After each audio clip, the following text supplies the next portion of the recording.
He didn't just leave her, he tried to erase her. In front of the city's elite, Julian Vance held up his new fiancée like a trophy, a flawless glittering prize, while casting his ex-wife, Isabella, aside like a forgotten relic.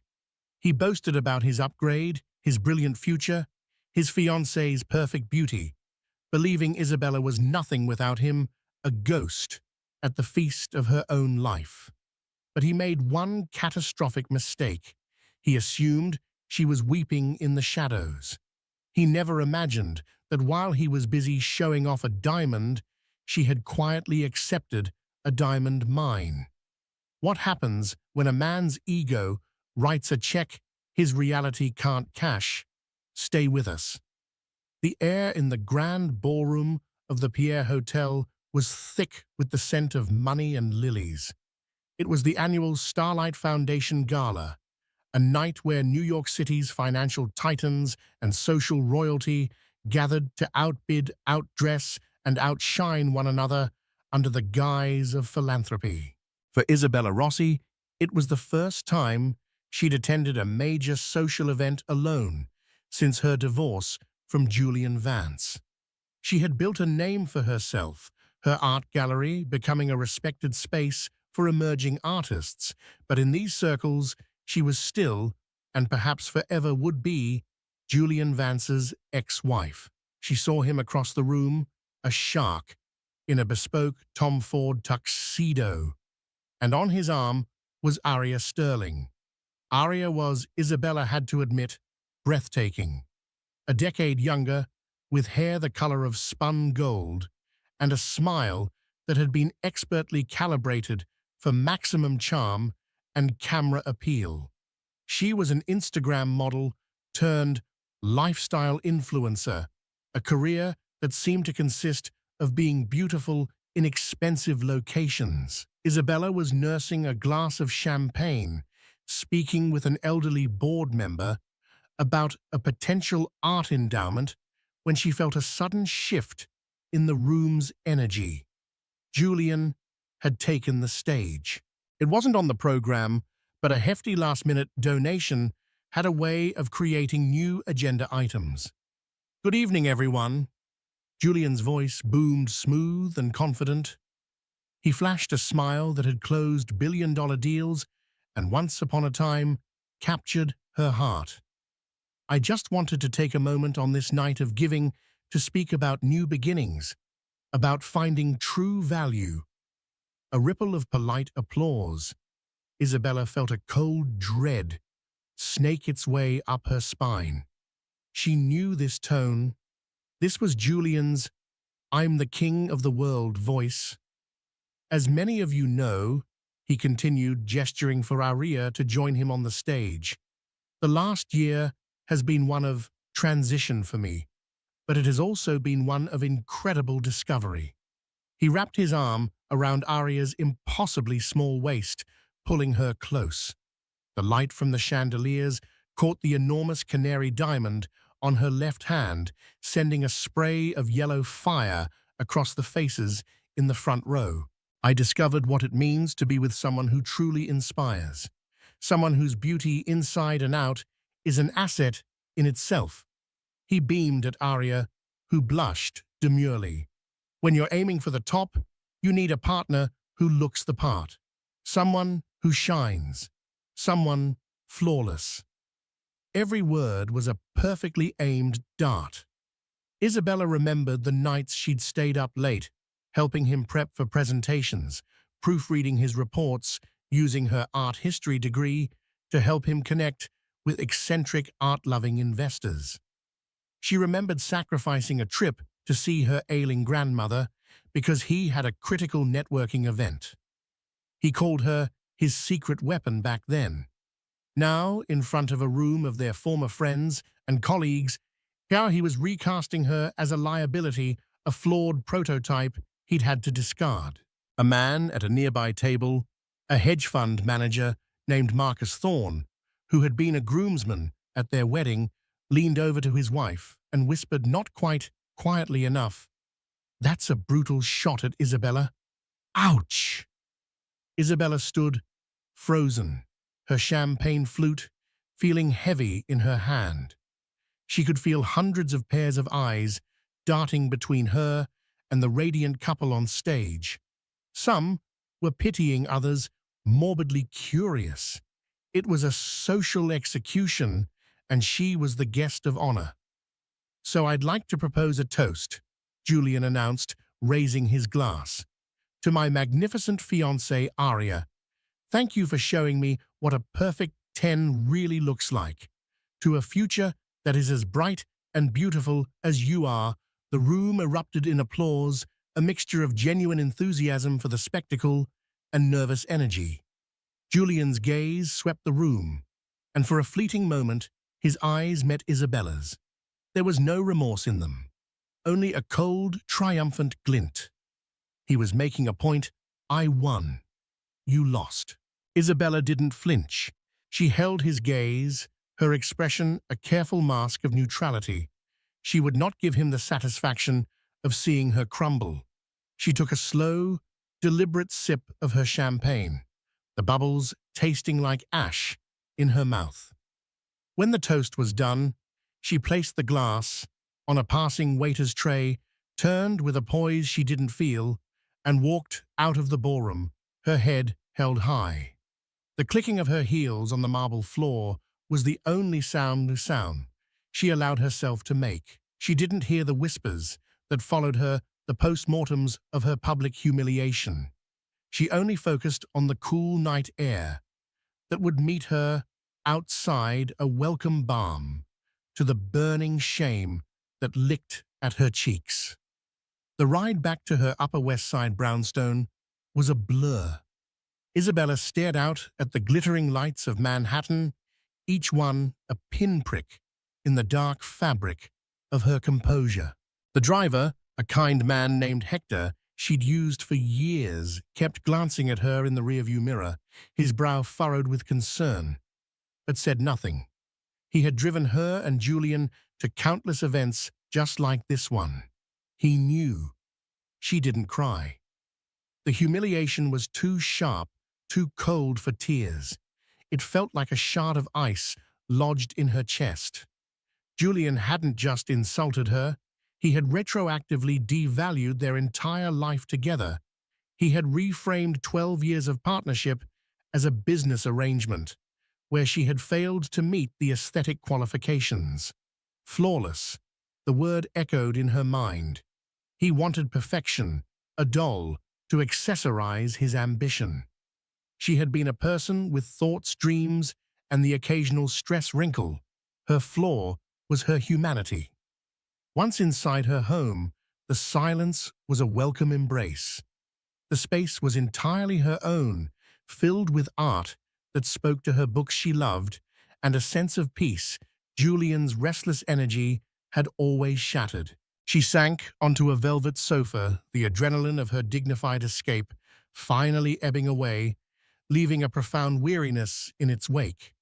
Her phone buzzed on the coffee table. It was a text from her best friend Sarah.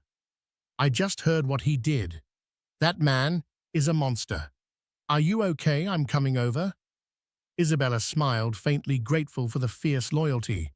"I'm okay. Honestly, don't worry. Let's get lunch tomorrow. I have something to tell you."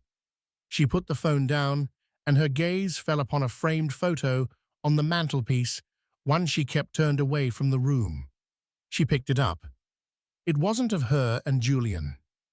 It was a candid shot taken a few weeks ago in a small, sun-drenched cafe in Florence. In it, she was laughing, head thrown back, a splash of gelato on her nose. The man sitting across from her was looking at her, not the camera, and the expression on his face was one of such profound, unguarded affection that it made her heart ache in the best possible way. Damian Blackwood. The name was an earthquake in the worlds of tech and finance, yet he was a ghost in the society pages. He was a notorious recluse, the architect of a software empire who valued his privacy above all else. They had met 6 months ago, not at a gala, but at her gallery. He'd come in on a rainy Tuesday afternoon drenched and without an entourage, to quietly look at a new exhibition. He wasn't just looking at the price tags, he was seeing the art. They spoke for 2 hours about the brushstrokes of a particular piece, the artist's intent, the emotion it evoked. He didn't know who her ex-husband was, and for the first time in a long time, she didn't feel like Isabella formerly Vance. She was just Isabella. Their relationship had blossomed away from the prying eyes of the world, a secret garden she had nurtured with a fierce protectiveness. It was real and quiet and deep. It was everything her marriage to Julian wasn't.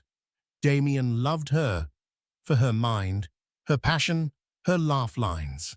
He called the small scar above her eyebrow a souvenir from a childhood bicycle accident, the accent mark on his favorite word. He hadn't been at the gala tonight because he despised such events, calling them peacock parades. He was in London, closing a deal that would dwarf anything Julian had ever touched. Her phone buzzed again. This time it was him. No text, just a FaceTime call. She took a deep breath, composed herself, and answered, forcing a smile. There she is. Damien's voice was a low, warm rumble that settled her frayed nerves instantly.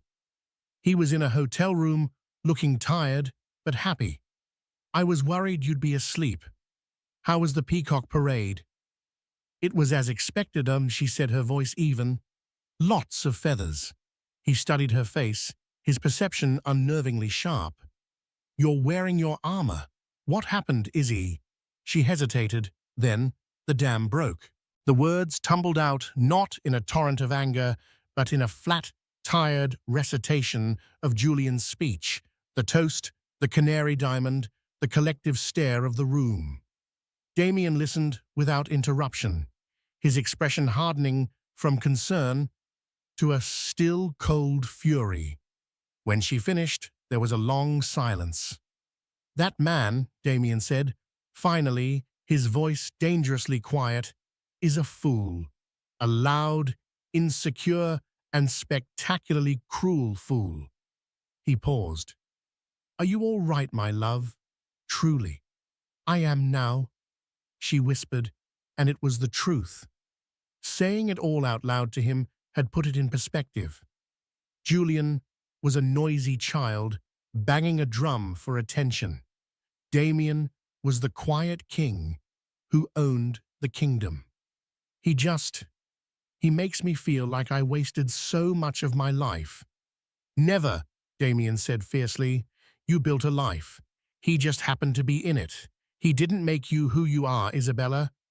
Now I have a question for you, and it has nothing to do with him. He shifted the camera. On the table beside him was a simple, elegant black velvet box. He opened it. Inside, nestled on the dark silk, was a ring. It wasn't a garish boulder like Aria's. It was a sapphire, the color of a twilight sky, cut in a classic, elegant emerald shape and flanked by two subtle, perfectly matched diamonds. It was a ring that whispered it didn't scream. It was timeless, just like the art he loved. I was going to do this in Florence next month, he said, his voice softening. In the cafe where we first felt like us. But I think now is a better time. I don't want you to have one more night where you feel devalued. Isabella Rossi, you are the most brilliant, compassionate, and truly beautiful woman I have ever known. You are not an accessory. You are the entire collection. Will you marry me? Tears finally came, but they were not tears of shame or humiliation. They were tears of overwhelming, unexpected joy. The ice in her chest melted away, replaced by a warmth that spread through her entire body. Yes, she breathed, a laugh bubbling up through the tears. Damien, yes, of course, yes. Good, he said, a slow, brilliant smile spreading across his face. Now, about your ex-husband. I think it's time he learned a lesson about what true value really means. The morning after the gala, Julian Vance was riding a wave of self-satisfaction. His office at Vance Capital Partners, a sleek, minimalist space overlooking the concrete canyons of Wall Street, felt like a throne room. The story of his toast was already the talk of the town. He'd received half a dozen texts from friends and rivals alike, all variations on the same theme. Ballsy move, Vance. Aria's a stunner. Heard you put on a show last night. He was trending, he was relevant, he was the victor. His fiancée, Aria, had been ecstatic. The photos of her and her ring were splashed across page 6 and every relevant society blog. Her Instagram follower count had jumped by 50,000 overnight.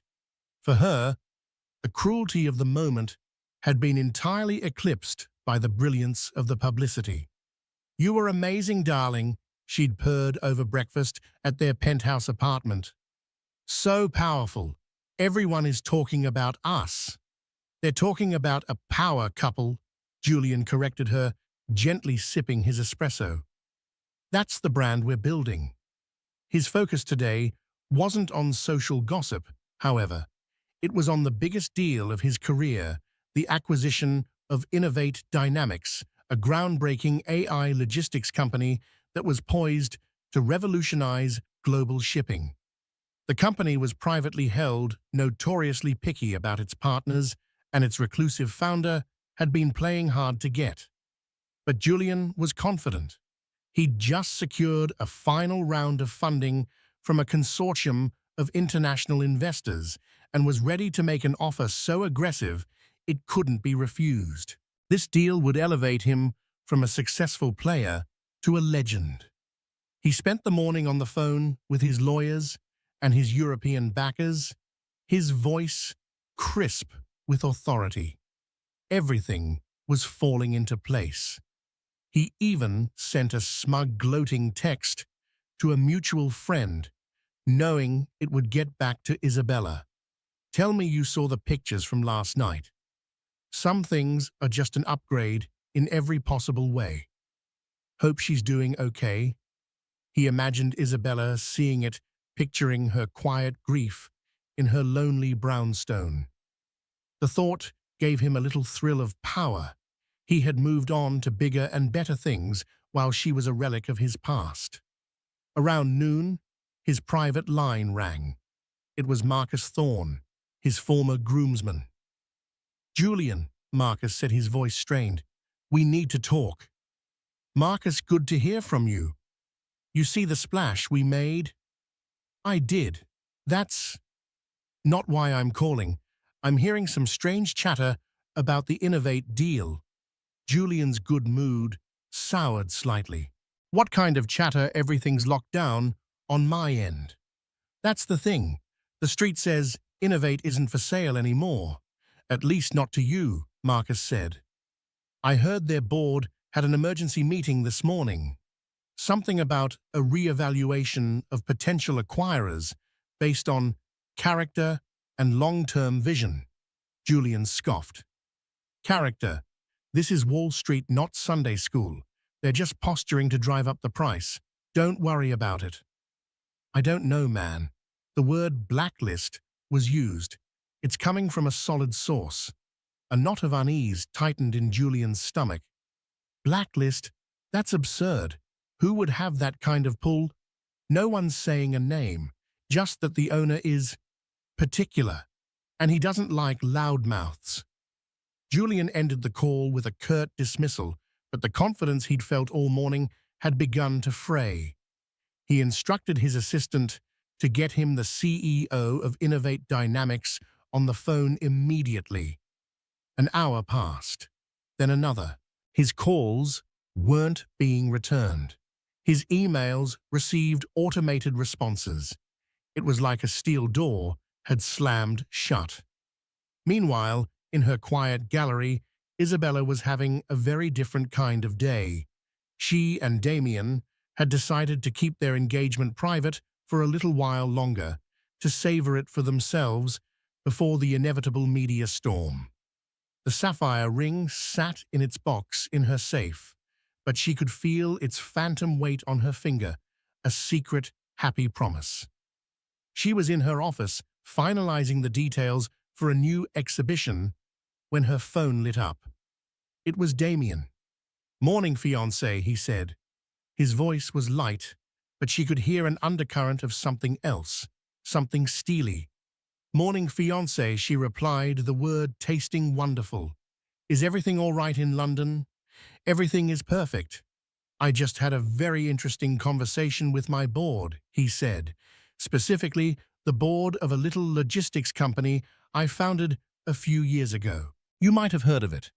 Innovate Dynamics." Isabella sat bolt upright. "Wait, you own Innovate Dynamics?" "I'm the sole owner," he confirmed. "I started it as a passion project. It's amusing what can grow when you aren't chasing the spotlight. It seems a man named Julian Vance has been trying very hard to buy it." Isabella was speechless. The sheer cosmic irony of it was breathtaking. Julian's career-defining deal, the one that was meant to cement his legacy, was entirely in the hands of the man he had unwittingly challenged. "He doesn't know you're connected to it, does he?" she asked. "He has no idea," Damien said, and now she could hear the cold satisfaction in his voice. "He also doesn't know that my lead investor in London, the one who just helped me close my current round, was about to back his final offer for the acquisition, was past tense." The pieces clicked into place. Julian thought he had his funding secured. He had no idea the money was ultimately controlled by the same person whose company he was trying to buy, and whose fiancée he had just publicly humiliated. "This morning," Damien continued, "my team received an alert from our media monitoring service. It flagged an article from page 6. It featured a lovely photo of your ex-husband and his companion, and it quoted his toast from last night in its entirety. My board members were not impressed. They felt his brand key, as he calls it, was not aligned with our company's values of discretion and respect." Julian's own words. His own need for public validation was being used as the very weapon to undo him. "So what happens now?" Isabella asked, her heart beating fast. "For now, nothing," Damien said. "We're going to let him sweat. We're going to let him call and email and wonder why the deal of a lifetime just evaporated into thin air. Let him sit in his throne room and realize the walls are starting to close in. Some lessons are best learned in silence." A week passed. For Julian Vance, it was a week of escalating frustration that curdled into raw panic. The silence from Innovate Dynamics was absolute and deafening. His calls went to voicemail. His emails were unanswered. The ironclad deal he had boasted about was now a ghost, a phantom he couldn't grasp. Worse, the whispers on Wall Street had grown into a steady, damning murmur. Rumors circulated that Vance Capital Partners was unstable, that Julian had lost his touch. The European investors, who had been so eager to back him, suddenly became evasive. Their promised capital, the lifeblood of his acquisition plan, was indefinitely delayed pending a market review, a flimsy excuse he knew was a lie. He was being professionally iced out, and he had no idea why or by whom.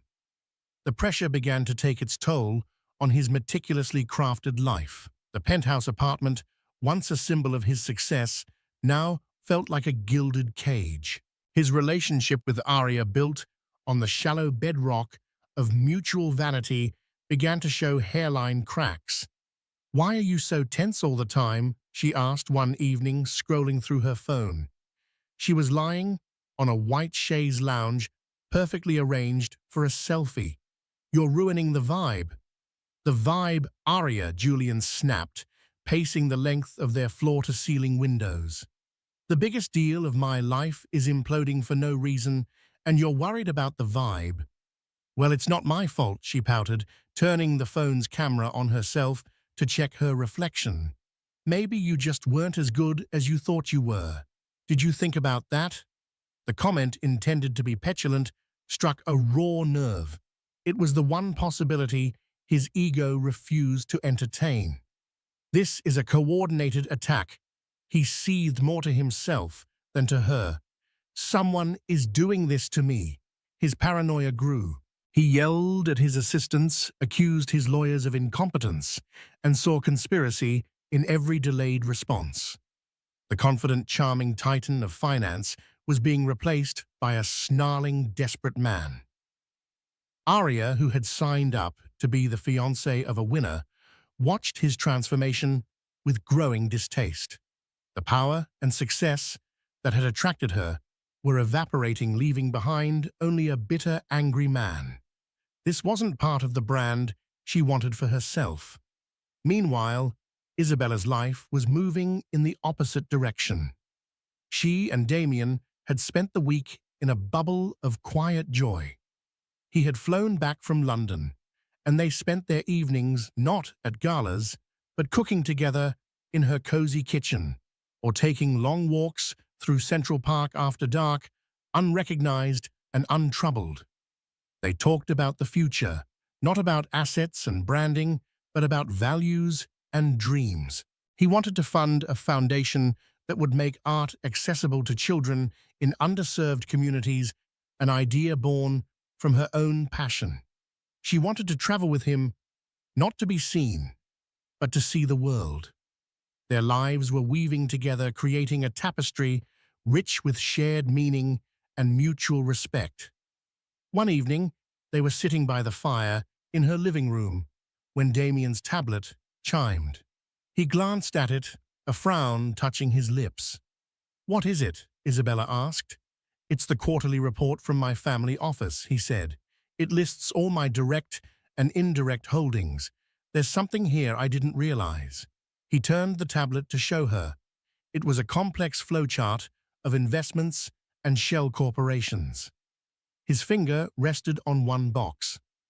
Blackwood Holdings owns a majority stake in a Swiss private equity firm.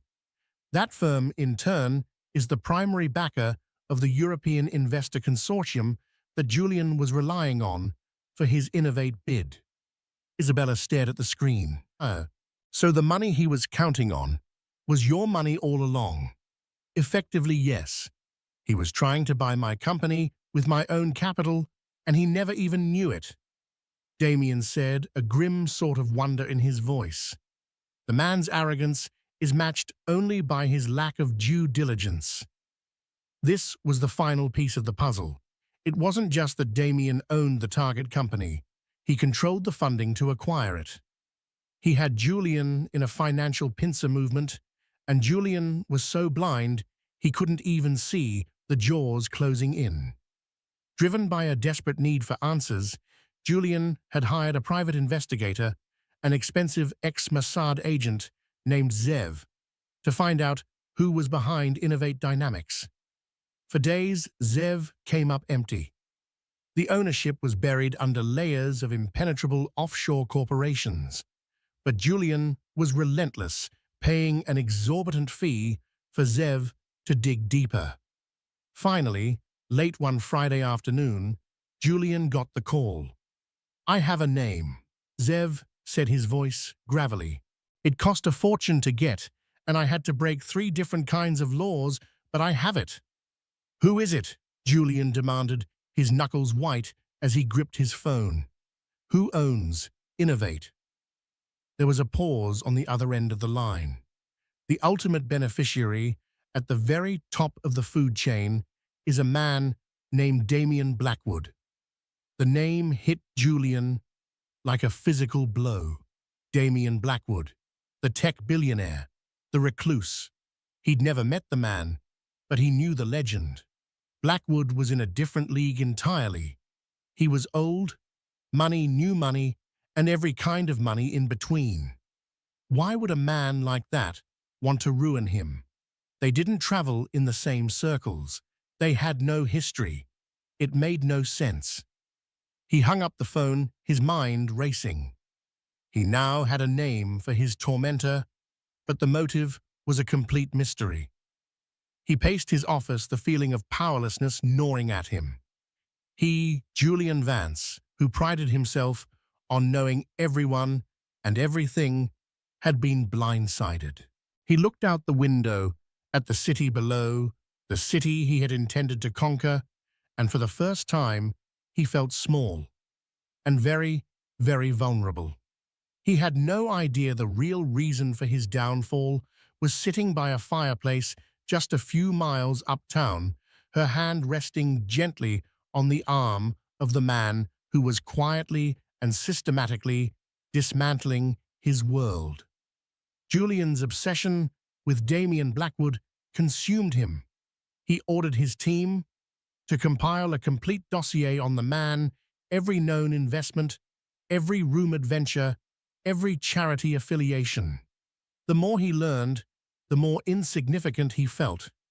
Blackwood operated on a global scale that made Vance Capital Partners look like a child's lemonade stand. But the central question remained a maddening void. Why? Why would this financial titan target him? He couldn't find a single connection. No rival bids, no crossed paths, no social slights he could recall. He even had Zev the investigator dig into Blackwood's personal life, but the man was a digital phantom. There were no scandalous photos, no bitter exes, no public presence. The man's privacy was a fortress. Julian was fighting a shadow, and it was driving him insane. His deal was dead, his reputation was in tatters, and he was bleeding investors who no longer trusted his judgment. It was on a Tuesday morning, a miserable, rainy day, that matched his mood, that the bomb finally dropped. It didn't come in the form of a market crash or a legal notice. It came on the cover of Prestige, the city's most influential luxury lifestyle magazine, a publication more powerful than the Wall Street Journal for the circles in which Julian desperately wanted to remain. His assistant, a young woman he'd been terrorizing for weeks, placed the magazine on his desk with trembling hands. "Mr. Vance, I think you need to see this." Julian glanced at it dismissively and then froze. The cover was a masterpiece of understated elegance. It was a photograph of two people, not in a studio, but in what looked like a private garden, bathed in soft, natural light. A man with dark hair and a quiet, confident smile had his arm around a woman. The woman was leaning into him, her face alight with a serene, genuine happiness that Julian had never seen on her before. Her hand rested on his chest, and on her finger, a magnificent twilight blue sapphire seemed to pull all the light in the room toward it. The woman was Isabella. The man was Damien Blackwood. The headline in bold, sophisticated font read, "Silent Power, Damien Blackwood and Isabella Rossi on Love Art and the New Meaning of Success." Julian felt the air leave his lungs. It was as if the world had tilted on its axis. He snatched the magazine, his hands shaking as he flipped to the feature story. The article was a 10-page spread filled with stunning photographs of them at Isabella's gallery in the library of a sprawling country estate that was obviously Damien's, walking hand in hand through a Florentine piazza. The text was even more devastating than the images. It was a glowing profile positioning them as the city's new intellectual and cultural power couple. It detailed Damien's quiet philanthropy, his brilliant business mind, and his deep respect for Isabella's work. It praised Isabella's keen eye for art, her resilience, and her grace. It spoke of her new chapter after a difficult divorce, painting her not as a victim, but as a phoenix who had risen stronger and more brilliant than before. And then there was the quote from Damien. The journalist had asked him What drew him to Isabella? In a world full of people shouting to be noticed, Blackwood was quoted as saying, "She is a person of substance. She doesn't need to be the center of attention because she is her own center. She is an original, not a copy. She is, in a word, flawless." Flawless. The word, his word, the one he had used as a weapon to humiliate her, was now being used to elevate her to a pedestal he could never hope to climb. It was a calculated, devastatingly precise counterstrike. The article went on to announce their engagement, describing the sapphire ring not by its carat weight, but by its history, a rare, ethically sourced stone from a forgotten mine in Sri Lanka. It was a subtle but clear dig at the loud, flashy, and conventional canary diamond he had given Arya. Julian stared at the photograph of them, his mind finally horrifically connecting the dots. Innovate Dynamics, the European investors, the whispers, the blacklist. It wasn't business. It had never been about business. It was personal. Blackwood hadn't attacked him because he was a rival. He had attacked him because he was Isabella's ex-husband. The woman he had discarded and publicly mocked was engaged to the very man who held his entire professional life in the palm of his hand. He let out a strangled, guttural sound, a mixture of a laugh and a sob. He had been playing checkers, moving his pieces with smug arrogance, while Damian Blackwood had been playing a game of three-dimensional chess that had started the moment Julian opened his mouth at that gala. He had thought he was delivering the killing blow, when all he had done was announce his own execution. His office door creaked open. It was Arya. She was holding her own copy of the magazine, her face pale, her professionally applied makeup, unable to hide the shock in her eyes. "Julian," she said, her voice barely a whisper. "Did you see this? Is this real?" Julian looked from the magazine to his fiancée. He saw her not as a trophy anymore, but as a liability, a symbol of his own shallow, catastrophic miscalculation. The beautiful, flawless accessory to his success was now the living embodiment of his failure. "Yes," he said, his voice hollow. "It's real." He watched the calculation in her eyes, the dawning realization that the brand she had attached herself to was now toxic. The power, the money, the status, it was all gone or soon would be. And it had all been taken away by the quiet, unassuming woman he had been so certain he had left in the dust. The fallout from the Prestige article was not a gentle decline. It was an avalanche. Julian's phone, which had been ominously silent for weeks, began to melt down. It was a cacophony of calls from reporters at the New York Times, the Wall Street Journal, and a dozen salivating gossip rags, all clamoring for a comment. His carefully curated image was shattered, replaced by a single humiliating caricature, the arrogant ex-husband, the fool who had thrown away a queen, unaware that a king was waiting in the wings. He was no longer the victor in his own narrative. He was a villainous side character in Isabella's much more compelling one. He retreated to his penthouse, drawing the heavy silk blinds as if to shut out the world, but there was no escaping the truth. He could see it in Arya's eyes. The fawning adoration she once had for him had curdled into a cold, appraising stare. She was looking at him and seeing a bad investment, a stock that had plummeted overnight. "You have to fix this," she demanded, her voice sharp and brittle. She wasn't just scrolling on her phone anymore. She was packing. Not a small overnight bag, but a large Louis Vuitton trunk, its jaws open and hungry for her expensive belongings. "Fix it? How am I supposed to fix it, Arya?" he snarled, pacing the vast living room like a caged animal. "The man is Damian Blackwood. He's a legend. He could buy and sell me 1,000 times over, and not even notice the charge on his credit card. "That's not my problem," she shot back, throwing a silk dress into the trunk with a violent flick of her wrist. "I attached myself to your name, Julian. I put my brand on the line for you.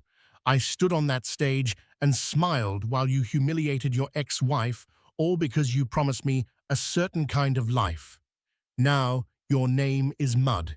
You're a laughing stock, which means I'm a laughing stock." "So you're just leaving?" he asked, a wave of incredulous rage washing over him. "After everything, just like that?" "My mother always told me to cut my losses," she said coolly, not bothering to look at him as she carefully folded a cashmere sweater. "This is me cutting my losses." She snapped the trunk shut, the sound echoing the finality of her words. She walked to the marble countertop by the door, picked up the enormous canary diamond ring, and held it between her thumb and forefinger as if it were contaminated. She let it drop. It skittered across the polished stone with a clatter that sounded obscenely loud in the silent room. "You can have this back," she said, with a dismissive wave of her hand. "It's probably the only valuable asset you have left, and frankly, it's starting to look tacky." She walked out without a backward glance, her heels clicking an angry rhythm on the marble floor. The door closed softly behind her, leaving Julian alone in the cavernous apartment with the ghost of his ambition. Fueled by a toxic cocktail of rage, humiliation, and half a bottle of Macallan 25, Julian made his final, most foolish move. He stormed out of his apartment, got in his car, and drove to Isabella's gallery. He had to see her, to confront her, to force her to acknowledge the destruction she had brought upon him. He burst into the gallery, a wild look in his eyes. The space was serene, a stark contrast to the storm raging within him. He found Isabella in the main exhibition hall, calmly discussing the placement of a new sculpture with her assistant. She looked radiant, dressed in a simple but elegant navy blue dress. She wore an aura of confidence that was more dazzling than any jewel. "Isabella," he said, his voice a low, dangerous growl. She turned her expression calm, unsurprised. She dismissed her assistant with a gentle nod.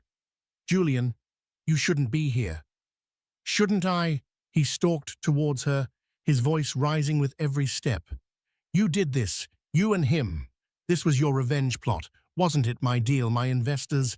You planned it all, a meticulous little scheme to ruin me." Isabella looked at him, not with fear or anger, but with a profound, weary pity that enraged him further. "You give me far too much credit, Julian, and yourself far too little. I didn't have to lift a finger." "Don't lie to me," he spat, his face inches from hers. "That article, that quote, flawless, he used my own word against me. That was a dagger, and you twisted it."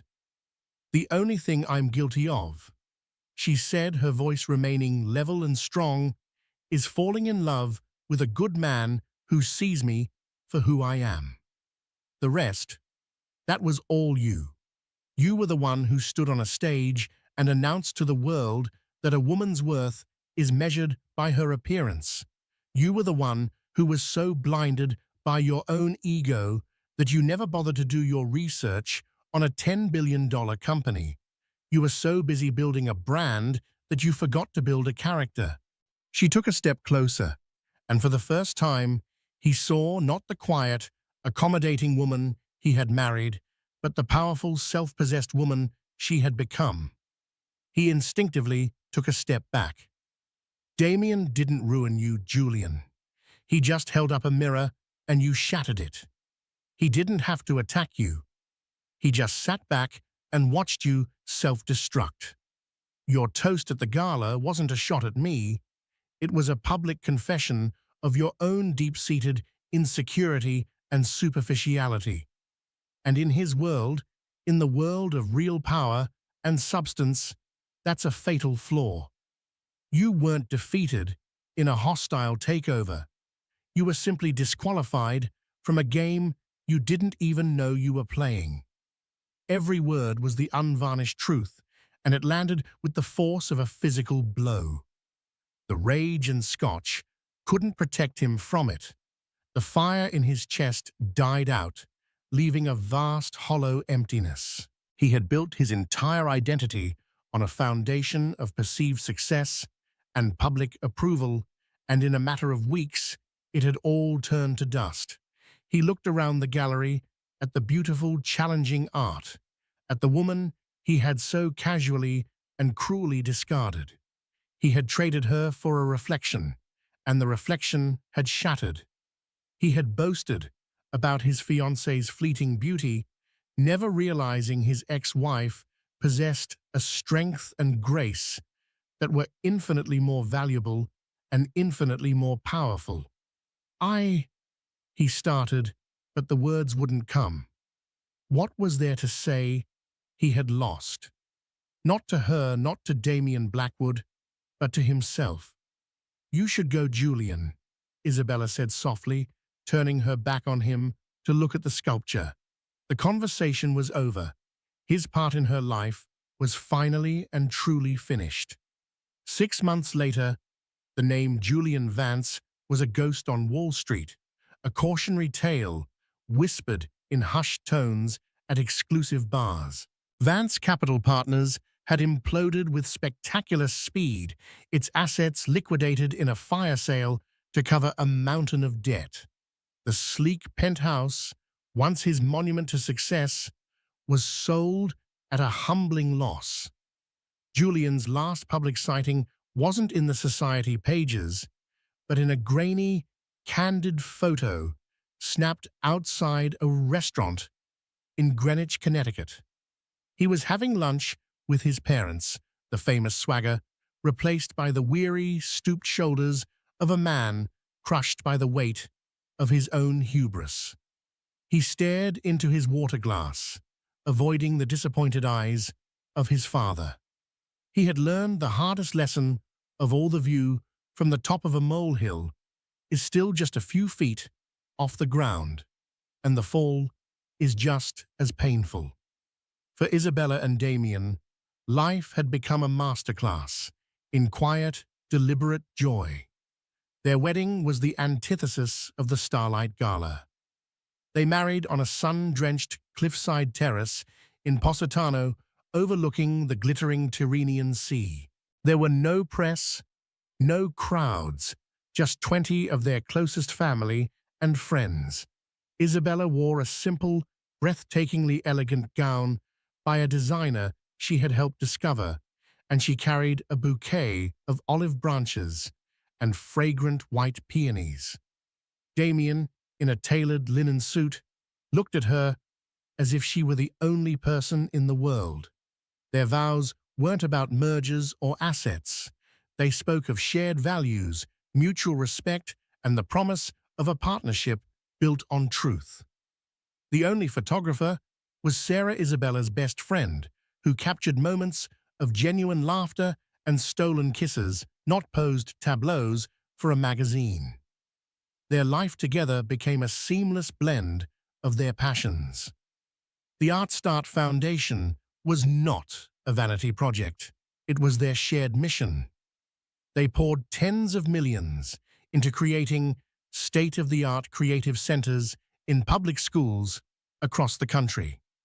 One afternoon, they visited the first completed center in the Bronx.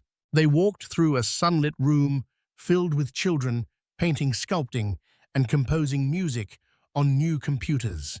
A young girl with paint-smeared cheeks proudly showed Isabella her vibrant canvas. In that moment, watching the spark of creativity ignite in a child's eyes, Isabella felt a sense of accomplishment more profound than any gallery sale or social triumph. She was no longer defined by the men in her life. She was Isabella Rossi, philanthropist, art expert, and co-architect of a meaningful legacy.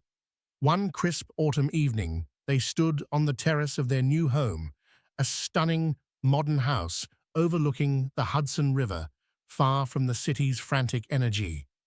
The architecture was brilliant, but not ostentatious, designed to blend with the natural landscape rather than dominate it. It was a home, not a statement piece.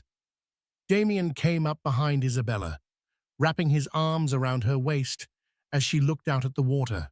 The twilight sky was a swirl of purple and orange, a masterpiece no artist could replicate.